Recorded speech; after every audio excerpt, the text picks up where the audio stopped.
ভালোবাসার পথ কখনো সরল হয় না। কিছু অনুভব হয়তো মুখে বলা যায়, আবার কিছু ভালোবাসা কেবল লেখা হয়ে থাকে ডায়েরির পাতায়। আজকের পর্ব দূর থেকে ডায়েরি, একটি মন খোলা কবিতা, একটি না বলা ভালোবাসা, আর কিছু অদৃশ্য শব্দ যারা পাতায় পড়ে থাকে ঠিক তাদের জন্য, যে আর আসে না তবু থেকে যায় প্রতীক্ষায়। চলো খুলে ফেলি অরুণাবের ডায়েরি, যেখানে দূরত্বের ফাঁকে লুকিয়ে আছে এক চিরন্তন অপেক্ষা। চিঠির পাতায় ভালোবাসা, পর্ব 5, দূরত্বের ডায়েরি। অরুণাবও আবার কবিতা লিখতে শিখেছে। প্রতিবার লেখার আগে তার চোখে ভেসে ওঠে সায়ন্তিকার মুখ, আর তার ওপর অন্তরার হাসি। এই দুই মুখ যেন দুটো যুগ, একটা অতীত আর একটা সম্ভাবনা।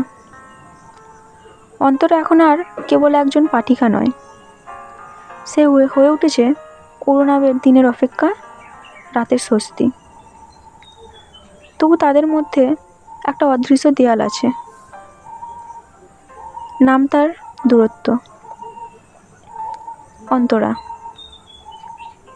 আপনি কখনো নিজের জন্য কিছু লিখেন, যেখানে কেউ নেই, না সায়ন্তিকা না আমি, শুধু আপনি? অরুণাব, আমি নিজেকে কখনো পাতায় খুঁজে পাইনি, সবসময় কেউ না কেউ ছিল, আর আমি শুধু লিখে গেছি তাদের কথা। সেই রাতে অন্তরা বাড়ি ফিরে গিয়ে একটা চিঠি লেখে, প্রথমবার অরুণাবের জন্য। না কোনো খামে, না কোনো ঠিকানায়, শুধু নিজের ডায়েরির পাতায়। তুমি যাকে হারিয়েছ সে সত্যি ছিল, আর আমি কি সত্যি, নাকি শুধু তোমার একাকিত্বের ছাওয়া? তোমার চোখে এখনো তার অশ্রু শুকায়নি, তাই আমি কখনো পুরোটা তোমার হতে পারিনি। তবু আমি থাকবো চুপচাপ তুমিময় হয়ে। পরদিন অন্তরা আর আসেনি। 2 দিন, 3 দিন, 7 দিন কেটে গেল। অরুণাবের বুকের মধ্যে অদৃশ্য একটা ফাঁকা জায়গা অনুভব করতে লাগলো।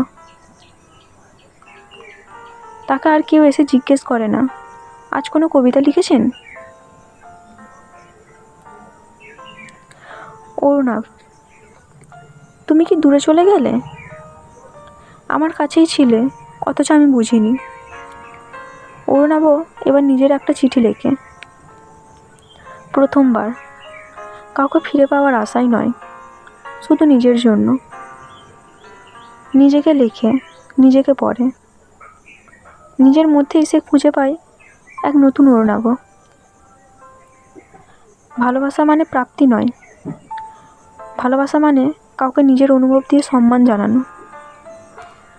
তোমাকে আমি সেই সম্মান দিতে চাই অন্তরা। তুমি চলে গেছো কি না আমি জানি না, কিন্তু এই চিঠি তোমার অপেক্ষায় থাকবে চিরদিন। সেদিন থেকে অরুণাব প্রতিদিন একটা করেই কাজ করে। একটি নতুন খামে একটি চিঠি রাখে, তাতে কিছু শব্দ, কিছু নীরবতা, তার উপরে লিখে রাখে অন্তরার জন্য।